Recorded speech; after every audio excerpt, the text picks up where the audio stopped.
እንኳን ለእናታችን ለቅድስት ድንግል ማርያም ዓመታዊ መታሰቢያ ክብረ በዓሏ በሰላም አደረሳችሁ። የተከበራችሁ የልዑል እግዚአብሔር ቤተሰቦች በያላችሁበት በክርስቶስ ፍጹም ሰላምታ ሰላም እላችኋለሁ። ከዚህ በመቀጠል እነሆ በዛሬው ዕለት እመቤታችን የቅድስት ድንግል ማርያም ዓመታዊ መታሰቢያ ክብረ በዓሏ ሕንጸተ ቤተ ክርስቲያን ነው። ስለዚህም ይህንን እናሰማለን።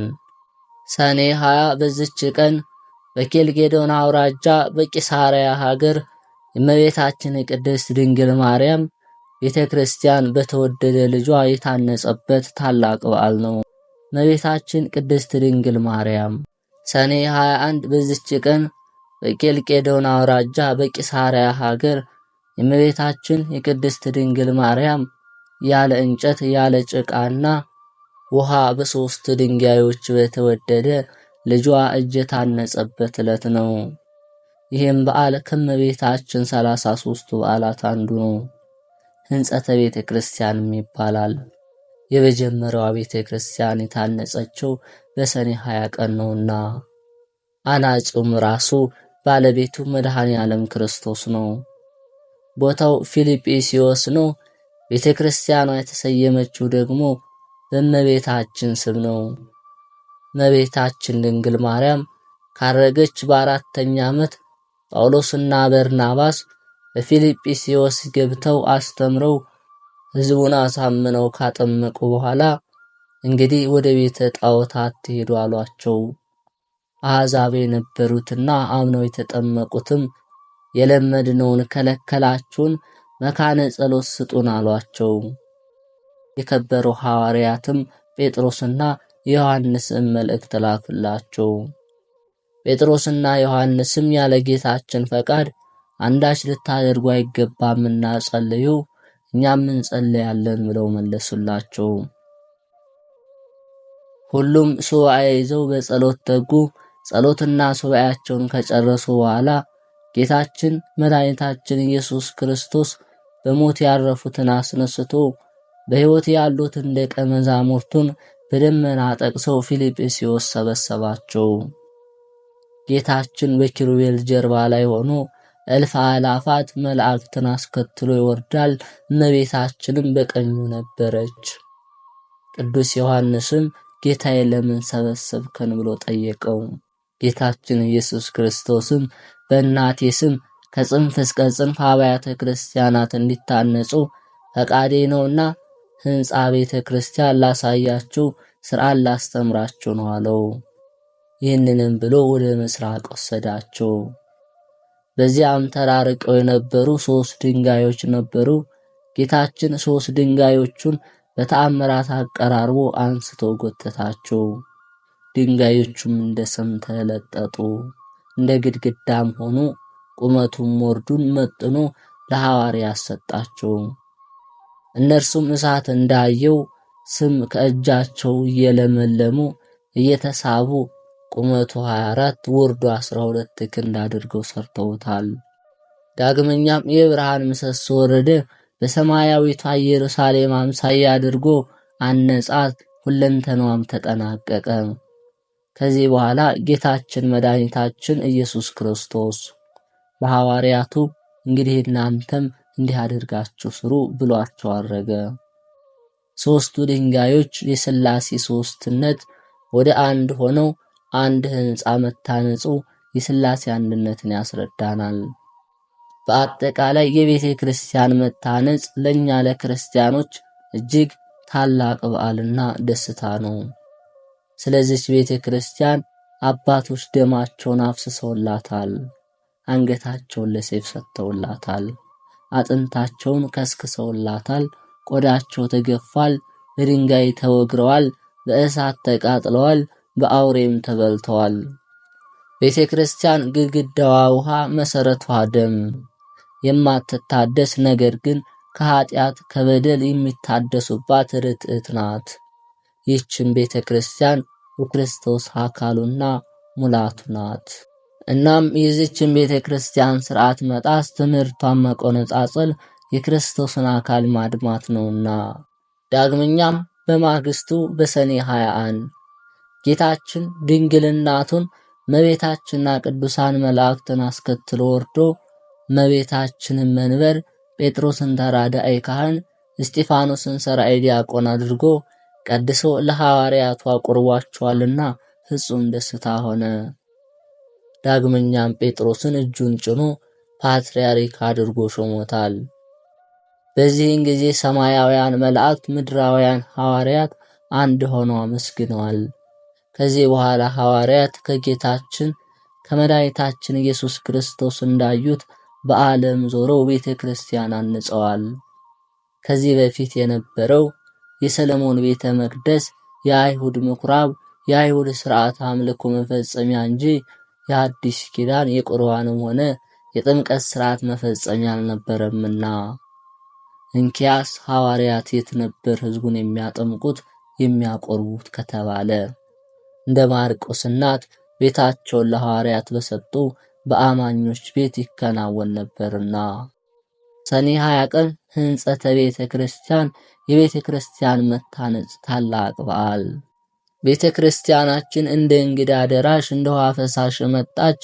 ሩቅ ብእሲ የመሰረታት ሳትሆን ራሱ ጌታችን መድኃኒታችን ኢየሱስ ክርስቶስ በገዛ ደሙ የመሰረታት ናትና። በዕለተ ዓርብ በዕፀ መስቀል ላይ ከጌታችን ከመድኃኒታችን ከኢየሱስ ክርስቶስ የፈሰሰውን ቅዱስ ደም ቅዱሳን መላእክት በብርሃን ጽዋ ቀርተው በዓለም ሁሉ ረጭተውታል። ስለሆነም የጌታችን ኢየሱስ ክርስቶስ ወርቀ ደም በነጠብጣባቸው ቦታዎች ሁሉ ዛሬም ድረስ ቤተ ክርስቲያን ይሰራባቸዋልና። የልዑል እግዚአብሔር ቤተሰቦች ከእናታችን ከቅድስት ድንግል ማርያም ጣዕሟን፣ ፍቅሯን፣ በረከቷን፣ ረድኤቷን አምላካችን እግዚአብሔር ያሳትፈን። እነሆ በሰኔ 21 ቀን እናታችን ቅድስት ድንግል ማርያም ያደረገችው ተአምር። ከዕለታት አንድ ቀን አምላክን የወለደች በድንጋሌ ሥጋ በድንጋሌ ነፍስ የጸናች ክብርት እመቤታችን በዓሏን ሲያከብሩ አትፊቭ በሚባል ሀገር በሰኔ 21 ቀን ፊልጵስዩስ በሚባል ሀገር በተሰራች የተከበረች ቤተ ክርስቲያን አከባበር ተደረገ። በዚህም በዓል ዳግመኛ ምዕመናን ሕዝቡ ቀድሞ እንደተናገረው ቤተ ክርስቲያን ይሰበሰቡ ነበር። ይህ በዓል ገና የታወቀም ነበርና ከአውራጃዋ ሁሉ ከአህጉሩም ወደ እሷ ይመጡ ነበር። እመቤታችንም በውስጧ ትገለጽ ነበርና ሕዝቡ ሁሉ ከፀሐይ የሚያበራ የብርሃን መጎናጸፊያ ተጎናጽፋ በአደባባይ ያዩታል። ቄሱ ሥጋውን ደሙን ባረከ። ያን ጊዜ ድንግልም በእጆቿ ትባርክ ነበር። ስለዚህም ነገር ከአራቱ ማዕዘን ከልጆቻቸውና ከሚስቶቻቸው ጋር ይመጣሉ። ያማረ ያጌጠ ልብስም ይለብሱ ነበር። አምላክን የወለደች እመቤታችን ድንግል ማርያምን በዓል ማክበር በሽልማት ሁሉ ቤተ ክርስቲያኗንም ለማክበር እሷንም ለማየት ያጌጡ ነበር። ምዕመናን ሁሉ ከአራቱ ማዕዘን ተሰባስበው በመጡ ጊዜ በሐር ልብስ ተሸልመው በወርቅ ዘቦ ግምጃ የብር ጉብጉብ ያለበት ለብሰው ያዩት ነበር። እስላሞችም ባዩት ጊዜ ወደ አለቃቸው ሄደው ያዩትን ሁሉ ድንቅ ነገር ነገሩ። ይህንንም በሰማ ጊዜ ቤተ ክርስቲያን ሁሉ በዓል በሚያከብሩበት በሰኔ 20 ቀን ሲሰባሰቡ ከሳቸው ጋር ይሄድ ዘንድ ከአረብ ጋር ተማከረ። በተሳለ ሰይፍ ይገድላቸው ዘንድ ያላቸውን ሁሉ ይቀሟቸው ዘንድ ተማከሩ። የምትከብርበት ቀን በደረሰ ጊዜ እንደ ልማዳቸው ሁሉም ተሰባሰቡ። የዚች አውደ ዓመት ክብር የሚናገርንም ድርሳን አነበቡ። ከዚህ በኋላ በኤልረዱስ ዘመን የተደረገ ተአምሯን የሚናገር መጽሐፍ ጀመሩ።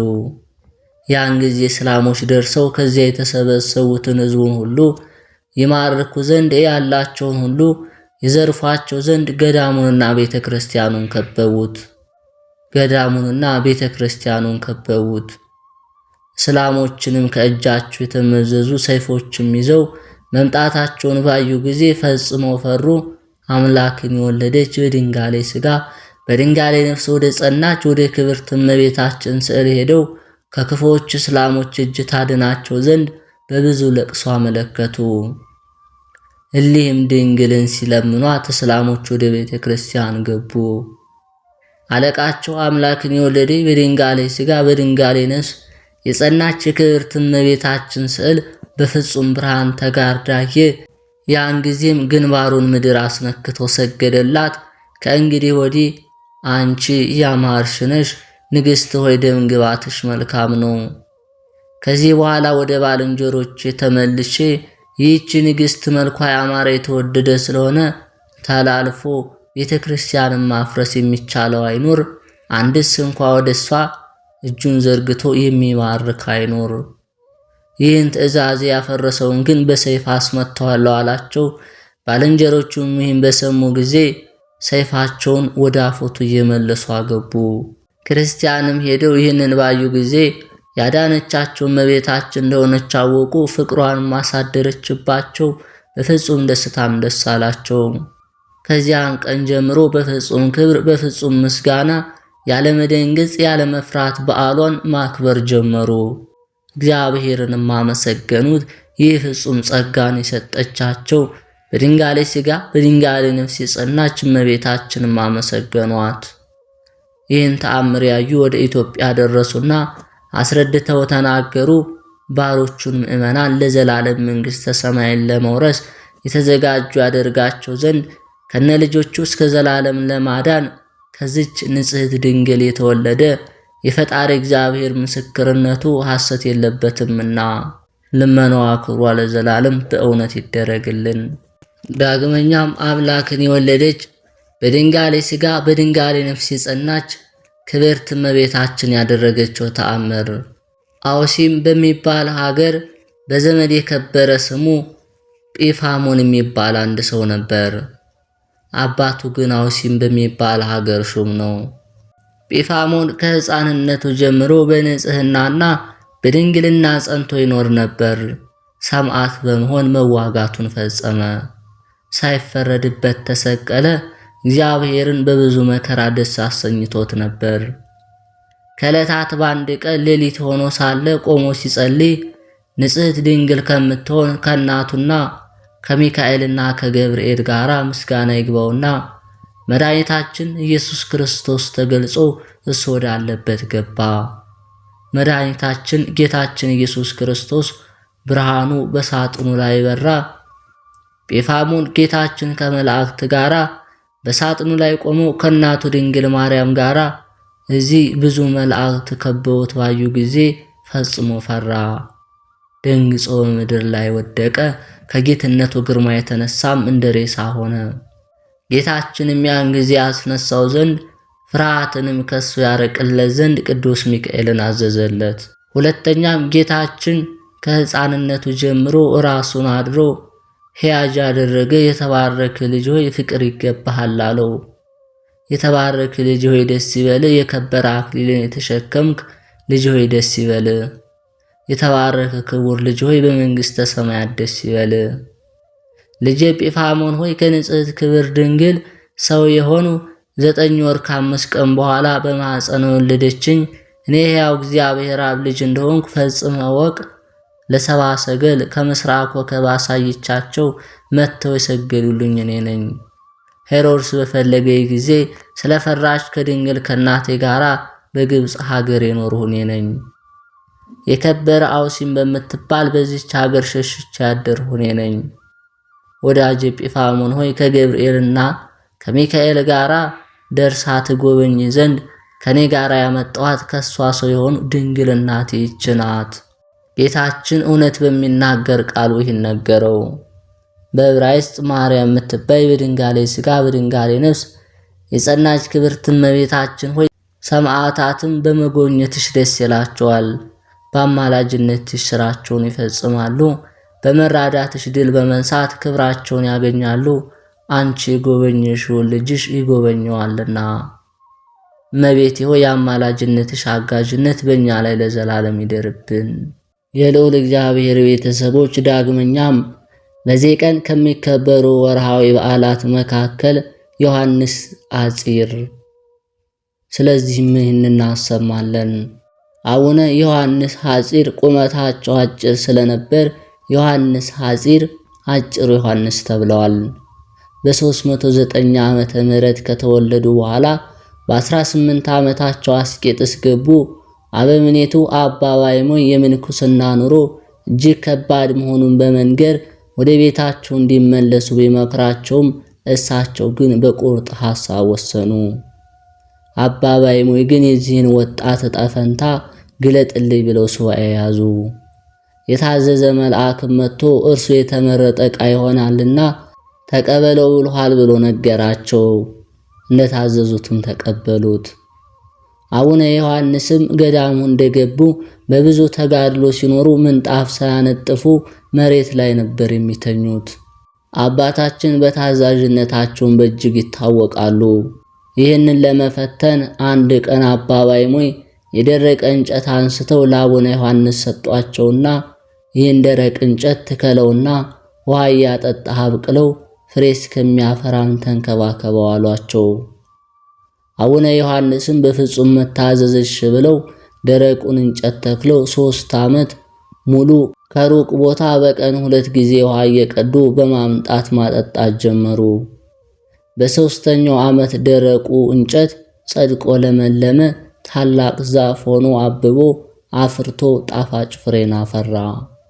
አባ ባይሞይም ፍሬውን ቆርጠው ወስደው የታዛዡን የትሑቱን ፍሬ እነሆ ቅመሳሉ፣ ለቅዱሳኖቹም ሰጧቸው። ቅዱሳንም እግዚአብሔርን እያመሰገኑ ተመገቡት። ዛፉም የመታዘዝ ፍሬ እየተባለ መጠራት ጀመረ። ቅዱሳን ትልቁ የቅድስና ደረጃ ላይ ሲደርሱ ቀና ቢሉ ስሉስ ቅዱስን ይመለከታሉ፣ ዝቅ ቢሉ ደግሞ እንጦሮንጦስን ያያሉ። አባ ዮሐንስ ሐጺር በታላቅ ተጋድሏቸው ስሉስ ቅዱስን በገሃድ ለማየት የበቁ ታላቅ አባት ናቸው። በአባ ቴዎፍሎስ እጅ በገዳሙ ላይ አበምኔትነት ሲሾሙ ይገባዋል የሚል ድምፅ ከሰማይ ተሰምቷል። ሊቀ ጳጳሱ አባ ቴዎፍሎስ አባ ዮሐንስን የቅዱሳን የሰለስቱ ደቂቅ ሥጋቸውን እንዲያመጡ ወደ ባቢሎን ልከዋቸው ሄደው አምጥተዋል። አባ ባይሞይ ጋራ መንፈሳዊ ምክር ስለ ምንኩስና ትምህርት ለመማር ወደ እርሳቸው የሚመጡትን ሁሉ ወደ አቡነ ዮሐንስ ዘንድ ይልኳቸው ነበር። አባ ባይሞይም ጊዜ ረፍታቸው ሲደርስ መነኮሳትን ሰብስበው የአቡነ ዮሐንስን እጅ በመያዝ በምድር ላይ ያለ መልአክ ነውና ተቀበሉት ብለው ገዳማቸውና ልጆቻቸውን እንዲጠብቁላቸው አደራ ሰጧቸው። አቡነ ዮሐንስ የበቃውና ያልበቃውን ያውቁ ስለነበር ያልተገባውን ሰው ሥጋው ደሙን ሊቀበል ሲመጣ ንስሐ ገብቶ እንዲመለስ ይነግሩታል። አባታችን ሲቀድሱ ቅዱስ ቁርባንን መቀበል የማይገባቸውን ሰዎች በመንፈስ ቅዱስ አውቀው እየለዩ ዛሬ ሄዳችሁ ንስሐ ገብታችሁ ተመለሱ ይሏቸዋል። የወደፊቱንም በትንቢት ይናገሩ ነበር። አንድ ሰው በኃጢአት ወድቆ ባዩ ጊዜ እንዲህ ይሉታል፣ ይህ ወንድሜ ኃጢአት የሰራው ዛሬ ነው። ምናልባት እኔ ደግሞ ነገ ኃጢአት ሰራ ይሆናል። እርሱን በፈተና የጣለ ሰይጣን እኔንም ይጥለኝ ይሆናል። እርሱ ዛሬ ቢበድል ነገ በንስሐ ይታጠባል። አቤቱ እኔ ግን ከኃጢአት የምነጻበት ሰዓት አይኖረኝ ይሆናል እያሉ አምርረው ያለቅሳሉ። የቅድስና ሕይወታቸውንም እንዴት ዕለት ዕለት እንደሚጠብቁ እንዲህ በማለት ተናግረዋል። አንድ ሰው በጾምና በረሃብ ከጸና የነፍሱ ጠላቶች ይደክማሉ። እኔ በትልቅ ዋርካ ስር የተቀመጠውን አራዊት ሊጣሉት የመጣን ሰው መስላለሁ። ሊቋቋማችሁ እንደማይችል ከተረዳ ሸሽቶ ወደ ዛፉ በመውጣት ነፍሱን ያድናል። በእኔም የተፈጸመው ይህ ነው።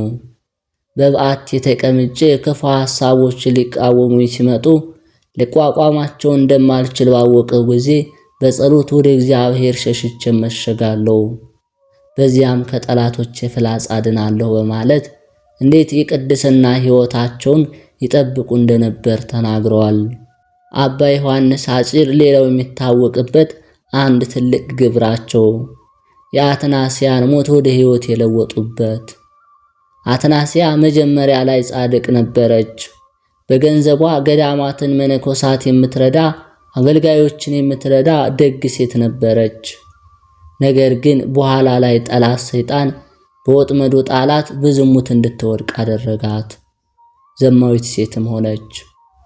በቀድሞው የቅድስና ሕይወት የሚያውቃት መነኮሳት ሁሉ መክረው ሊመልሱ ቢሞክሩ አልመለስም አለች።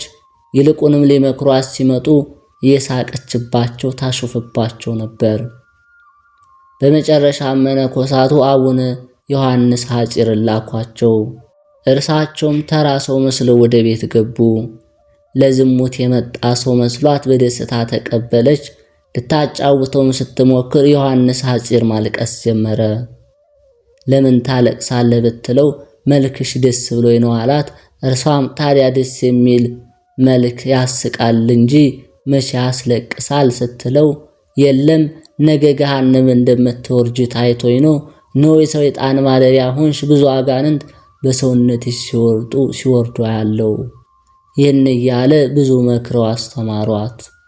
እርሷም አይነ ልቦናዋ ተከፍቶላት ወደ ልቧ ተመለሰች። አትናስያም በጣም ደንግጣ በመጸጸት ታዲያ ምን ማድረግ ይሻለኛል አለቻቸው። ንስሐ ግቢ አሏት። በእውኑ አሁን እኔ ምሕረት አገኛለሁን?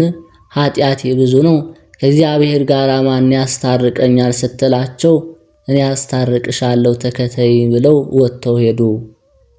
እርሷም ለዋል ደርሳ ሳትል በሯ እንደተከፈተ ቤት ንብረቷን ትታ አባ ዮሐንስን ተከተለቻቸው።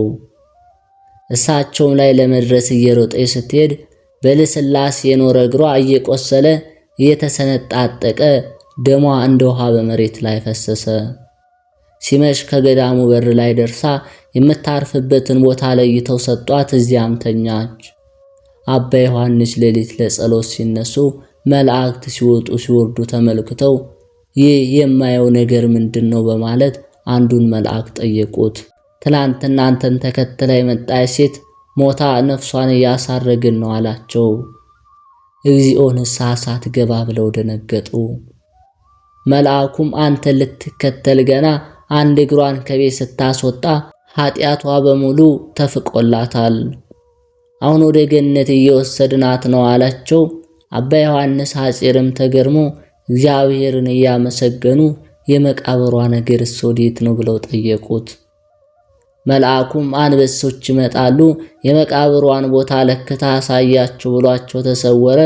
አንበሶቹም መጥተው አባ ዮሐንስ ቦታውን ለክተውላቸው አንበሶቹ መቃብሩን ቆፍረው በክብር ቀብረውታል። በአንዲት ዕለት ወደ በዓታቸው ሲገቡ ጌታችን ተገልጾላቸው ዕለተ ሞታቸው መቅረቡን ከነገራቸው በኋላ ቃል ኪዳን ሰጥቷቸው በሰላም አርፈዋል። የአቡነ ዮሐንስ ሐጺር የሥጋው ፍልሰት። ይኸውም የሥጋው ፍልሰት የሆነው በቁልዝም ገዳም ካረፈ በኋላ ነው።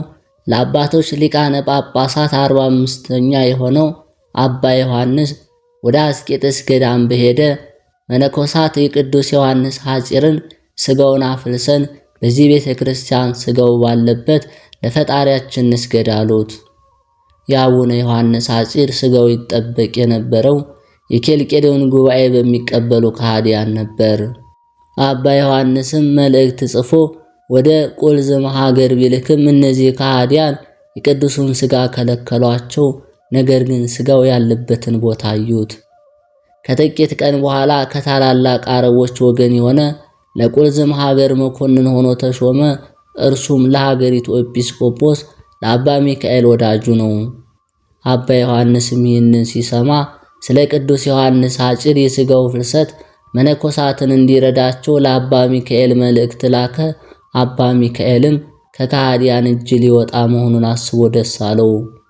ጉዳዩንም ወዳጁ ለሆነው መኮንን ነገረው። ሁለቱም መነኮሳት አስከትለው ወደ ገዳሙ ሄዱ። መኮንኑ መነኮሳትን ይዞ ወደ ገዳሙ እንዴት እንደሚገባ ካሰበ በኋላ መነኮሳቱን ከላይ የአረቦችን ልብስ አስለብሶ ብዙ ፈረሰኞችን ይዞ ቁልዝም ገዳም ደረሱ። መኮንኑም በዚያ የሚኖረው የመለካውያን ኤጲስቆጶስ በዚህች ሌሊት በዚህ ገዳም ማደር እፈልጋለሁና ያንተን መነኮሳት ከገዳሙ አስወጣቸው ብሎ አዘዘ። ኤጲስቆጶሱም እንደታዘዘው አደረገ።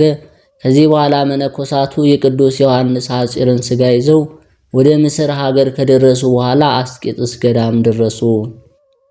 የአባ መቃርስ ገዳም መነኮሳት ወንጌልን፣ መስቀሎችን፣ መብራቶችን ይዘው እየዘመሩ በታላቅ ክብር ተቀበሏቸው። ወደ አባ መቃርስ ሥጋም አቅርበውት የቁርባን ቅዳሴን ቀደሱ። ከዚህ በኋላ በቅዳሴው ላይም ቅዱስ ወንጌል በተነበበ ጊዜ ታላቅ የሆነ ድንቅ ተአምር ተፈጸመ። ቤተ ክርስቲያኒቱ ሁለመናዋ በሰማያዊ ብርሃን ተጥለቀለቀች። ከቶ እንደ እርሱ ሆኖ የማያውቅ በጎ መዓዛ ሸተተ። ይህም ተአምር ለ7 ቀን ቆየ።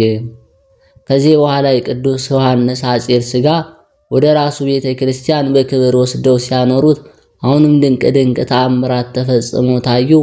አባ ማርቆስ የእስክንድርያ ሀገር ታላላቅ ሰዎችን አስከትሎ ወደ ቤተ ክርስቲያን ገብቶ የቅዱስ ዮሐንስ ሐጺርን ሥጋ የተጠቀለለበትን ሰሌን ገልብጦ ሲሳለመው ታላቅ መብረቅና ነጎድጓድ ሆነ። ወዲያውም በቤተ ክርስቲያን ውስጥ ያሉት ሁሉም ደንግጠው ወደቁ። ሊቀ ጳጳሱም ሰሌኑን መልሶ ሥጋውን በጠቀለለ ጊዜ ሰላም ሆነ። እነርሱም እንዲህ እያሉ ቅዱስ ዮሐንስ ሐጺርን አመሰገኑት። ፈጣን ደመና ሆነ፣ የመንፈስ ቅዱስ ዝናብ የተሸከመ 3 ደቂቅ ወዳሉበት ወደ ባቢሎን ሄደ። በላይ ባደረ በመንፈስ ቅዱስ ኃይል ወደ እስክንድርያ የተመለሰ። ሁለተኛም ወደ ቁልዝም ሀገር ሄደ። የጣዖታቶች ቤቶችን አፈርሰ፣ ሃይማኖትን የሰበከ፣ ሕሙማንን የፈወሰ፣ አጋንንትን ያወጣ፣ ወደ ርስትም የተመለሰ አንተ የበረከት ማደሪያ ነህ እያሉ አመሰገኑት። የቅዱስ ዮሐንስ ሐጺር በረከቱ ረድኤቱ ይደርብን፣ ጸሎቱን ትማረን። አምላካችን እግዚአብሔርን በሰጠው ቃል ኪዳን እኛን ልጆቹን ይማረን ይጠብቀን ለዘላለም አሜን። ተከበራችሁ እግዚአብሔር ቤተሰቦች፣ ዳግመኛም በዛሬው ዕለት የታላቁ የነብዩ ኤልሳዕ የዕረፍቱ መታሰቢያ ዓመታዊ ክብረ በዓል ነው። ስለዚህም ይህን እናሰማለን። ኤልሳዕም ጥማዱን ትቶ ኤልያስን ተከተለው። ኤልሳዕም አባቴ እወድሃለሁ፣ አንተንም እከተልሃለሁ አለው። ኤልያስም ብላቴና አድርጌሃለሁና ተመለስ አለው። እርሱም ኤልያስን ከመከተል ተመለሰ። 12ቱን ጥማድ በሬዎች ወስዶ አረደ። በላመ ፈጅጋኖችንም ቀቅሎ ለሕዝቡ አቀረበላቸው። እነርሱም በሉ። ኤልያስም ተከትሎት ሄደ። ብላቴናውም ሆነ። ብዙ ዘመናትም ሲያገለግለው ኖረ። ኤልያስም በሚያርግበት ጊዜ ኤልሳዕን ከአንተ ተለይቼ ወደ ሰማይ ሳልወጣ አደርግልህ ዘንድ የምትሻውን ለምነኝ አለው። ኤልሳዕም በአንተ ያደረ ሀብተ መንፈስ ቅዱስ እጥፍ ሆኖ ይደርብኝ አለው። ኤልያስም ኤልሳዕን ድንቅ ነገር ለመንከኝ፣ ነገር ግን ካንተ ተለይቼ ወደ ሰማይ ስወጣ ብታየኝ ይደርብህ፣ ካንተ ተለይቼ ወደ ሰማይ ስወጣ ባታየኝ ግን አይሆንልህም አለው። ሁለቱም እየተነጋገሩ ሲሄዱ የእሳት ፈረስና የእሳት ሰረገላ መጣ። ወደ መካከላቸው ገብቶ አራራቃቸው። ኤልያስም በመናወጥና በጥቅል ነፋስ እንደዚህ ወደ ሰማይ አረገ። ኤልሳዕም አይቶ የእስራኤል ኃይላቸውና ጽንዓታቸው አባ አባ እያለ ጮኸ።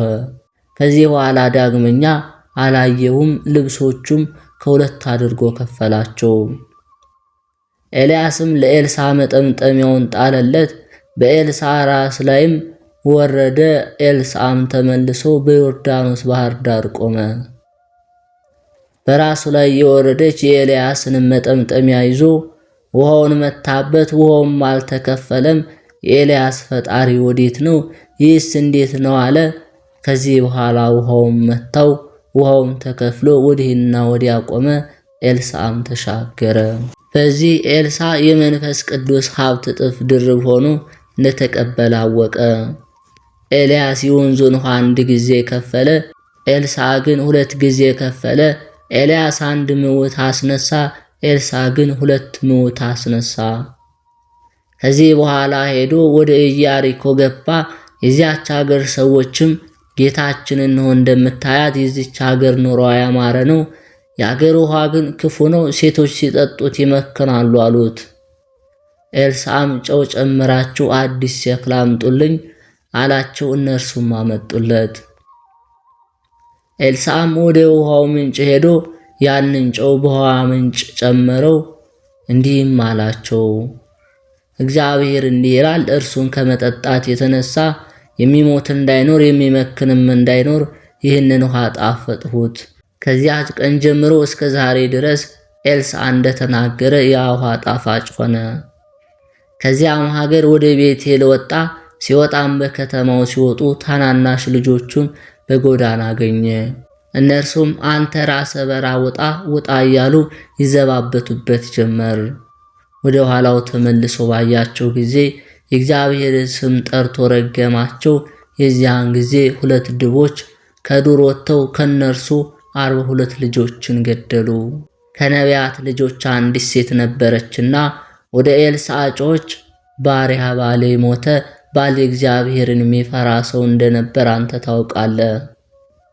ባለ ዕዳ 2ቱን ልጆችን ወስዶ ይገዛቸው ዘንድ ወጣ አለችው። ኤልሳዕም አደርግልሽ ዘንድ ምን ትሻለሽ? በቤትሽ ምን አለሽ አላት። ዘይት ካለበት ማሰሮ በቀር ለኔ ለባሪያ ምንም የለኝም አለችው። ሄደሽ ከጎረቤትሽ ሁሉ የሸክላ ዕቃና ባዶ ዕቃዎችን ተዋሺ፣ አታሳንሺ። ወደ ቤትሽ ገብተሽ በአንቺና በልጆችሽ ላይ ደጁን ዝጊ። በዚያ በሸክላ ዕቃም ዘይቱን ገልብጩ፣ የመላውንም አንስተሽ አኑሪው አላት።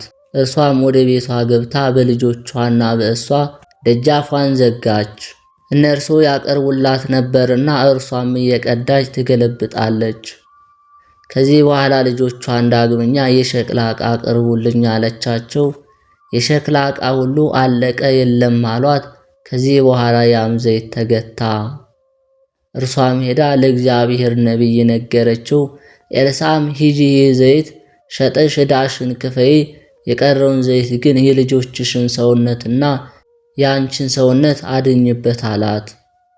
ከዚህ በኋላ ኤልሳዕ በአንዲቱ ቀን ወደ ሱማን ሄደ። በዚያም ሀገር አንዲት ታላቅ ሴት ነበረች። ወደዚያ ከመሄድ ውሎ አድሮ ነበርና እህል ይበላ ዘንድ አቆመችው። ያችም ሴት ባሏን እንሆ ይህ የእግዚአብሔር ነቢይ ቅዱስ ነው፣ ዘወትር በእኛ ዘንድ እያለፈ ይሄዳል።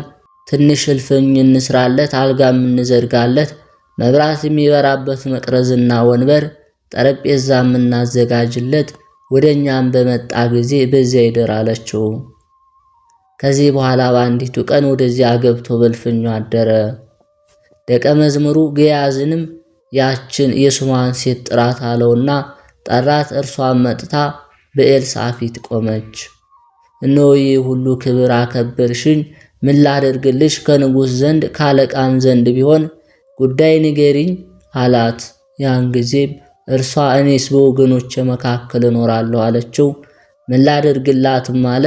ደቀ መዝሙሩ ግያዝም ልጅ የላትም፣ ባሏም ሽማግሌ ነውና የሚታዘዝላት ሴት ልጅ ናት፣ ደግሞም ጥራት አለው። በጠራትም ጊዜ መታ በደጃፍ ቆመች። ኤልሳዕ የዛሬ ዓመት እንደ ዛሬ ልጅ ትወልጃለሽ አላት።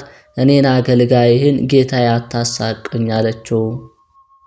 ከዚህ በኋላ ያቺ ሴት ጸንሳ ኤልሳዕ በነገራት በዓመቱ ወንድ ልጅን ወለደች።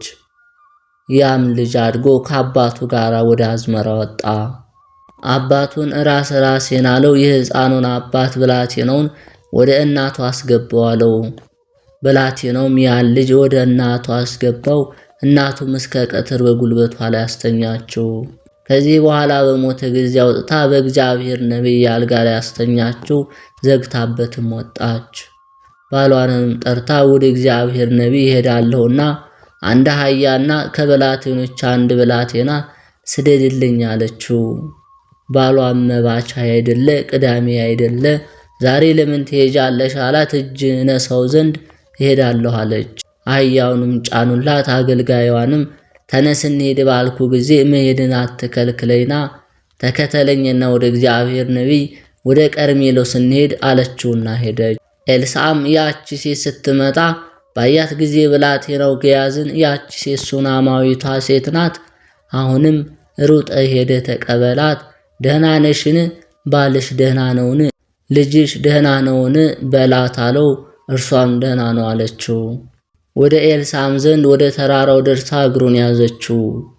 ግያዝም ሊከለክላት መጣ። ነገር ግን ኤልሳዕ ሰውነቷ አዝናለችና ተዋት። እግዚአብሔር ግን ነገሩን ሰውሮልኛልና አልነገረኝም አለው። አታሰቅቀኝ አልኩ አይደለምን? በእውኑ እኔ ካንተ ከጌታዬ ልጅን የለመንኩት መለመን አለን አለችው። ኤልሳዕም ግያዝን ወገብህን ታጠቅ፣ በትሬንም በእጅ ይዘህ ሂድ፣ ሰውን ብታገኝ እንዴት ነህ አትበለው፣ እንዴት ነህ ቢልም አትመልስለት፣ በትሬንም በሕፃኑ ግንባር ላይ አስቀምጣት አለው። የዚያም ሕፃን እናት እንዳልተው ሕያው እግዚአብሔርን በረከትህን አለችው። ኤልሳም ተነስቶ አብሮት ሄደ። ግያዝም በፊታቸው ሄድ ነበርና ሩጦም ቀደማቸው፣ በትሩንም በዚያ ልጅ ግንባር ላይ ጣላት። ነገር ግን አልሰማውም፣ አልተናገረውም። ግያዝም ተመልሶ ኤልሳዕን ተቀብሎ ያ ልጅ አልተነሳም አለው። ኤልሳዕም ወደ ቤት ገብቶ ሕፃኑን ሞቶ በአልጋ ላይ ተኝቶ አገኘው። በሁለታቸው ላይ ደጃፉን ዘግቶ ወደ እግዚአብሔር ጸለየ። ወደ አልጋው ላይ ሞቶ በዚያ ሕፃን ላይ ተኛ። አፉን በአፉ ላይ፣ ዓይኖቹን በዓይኖቹ ላይ፣ እጆቹንም በእጆቹ ላይ አድርጎ በላዩ ላይ ተኛ። የዚያ ልጅ ሰውነት ሞቀ። ከዚህ በኋላ ተነስቶ በቤቱ ውስጥ ወዲህና ወዲያ ተመላለሰ። ዳግመኛም ወጥቶ በዚያ ልጅ ላይ ተኛ። እስከ 7 ጊዜ እንዲህ አደረገ። ከዚህ በኋላ ያ ልጅ ዓይኑን ገለጠ። ኤልሳዕም ግያዝን ጠርቶ ያችን ሱናማዊት ሴት ጥራት አለው። ጠርቷትም ወደ እርሱ ገባች። ኤልሳዕም እነሆ ልጅሽን ውሰጂ አላት። እርሷም ከእግሩ ላይ ወድቃ ሰገደችለት። ልጇንም ይዛ ወጣች። የሶርያ ሰው ንዕማንን ወደ እርሱ በመጣ ጊዜ በዮርዳኖስ ውሃ ከለምጹ አዳነው። ንዕማንንም ብዙ እጅ መንሻ ወርቅና ብር ልብሶችንም አመጣለት። ከእርሱ ምንም አልወሰደም። ደቀ መዝሙሩ ግያዝም ተደፋፍሮ ንዕማንን ተከተለው። ምክንያትን ፈጥሮ ንዕማንን እንዲህ አለው፣ ከኤፍሬም ሀገር ከነቢያት ልጆች 2 ሰዎች መጥተውብኛልና 1 መክሊት ብር 2 ልብሶች ስጣቸው ብሎሃል አለው። ንዕማንም 2 መክሊቶችና 2 ልብሶችን ሰጠው። ኤልሳዕም ግያዝ ያደረገውን አውቆ ረገሙ። የንዕማንን ለምጽ ገንዘብ ወዳጅ በሆነው በግያዝ ላይ ተመለሰ። በሰማርያም ረሃብ ጸና። ከሶርያ ሰዎች የተነሳ የአህያ መንጋጋ በ50 ወቄት ብር እስኪለወጥ ድረስ ኩሳሃ ርግብም የድርግ 4ኛ በ5ኛ ብር እስኪሸመት ድረስ በሀገራቸው የሶርያ ሰዎች ሰፍረው ተቀመጡ። በዚህ ነቢይ ጸሎትም በአንዲት ቀን ረሃቡ ተለወጠ፣ ጥጋቡም ሆነ። በዘመኑም ብዙ ድንቆች ተአምራት አደረገ። በሞተ ጊዜ በመቃብር ውስጥ አኖሩት። በዚያም ወራት የሞዓብ ሰዎች አገራቸውን ከበቡ። ይቀብሩም ዘንድ ሌላ ሰውን አመጡ። አደጋ ጣዮችን ባዩ ጊዜ የዚያን ሰው ሬሳ በኤልሳዕ መቃብር ላይ ጣሉት። የዚያ ሰው ሬሳ በኤልሳዕ አጽም ላይ ወረደ። የኤልሳዕንም አጽም በነካው ጊዜ ያ በድን ድኖ በእግሮቹ ቆመ። ይህም ነቢይ በ4 ነገሥታት ዘመን ትንቢት ተናገረ። እሊህም ኢዮራም፣ አካዝያስ፣ ኢዮና፣ ዮአስ ናቸው። የትንቢቱም ዘመን ከ50 ዓመት በላይ ነው። ክብር ይግባውና ጌታችን ኢየሱስ ክርስቶስ ወደ ዓለም ከመምጣቱ አስቀድሞ ትንቢት ተናገረ። ከዚህም በኋላ በሰላም አረፈ። ለእግዚአብሔር ምስጋና ይሁን። ልመናዋ በረከቷ ወንዶችና ሴቶች ባሮቿ ከሆንን ከሁላችን የክርስቲያን ወገኖች ጋር ይኑር። በቅዱሳኑ ጸሎት ይማረን። በረከታቸው ከኛ ጋር ትኖር። ከታላቁ ነቢይ ከቅዱስ ኤልሳዕ በረከትና ረድኤትን ያሳትፈን በእውነት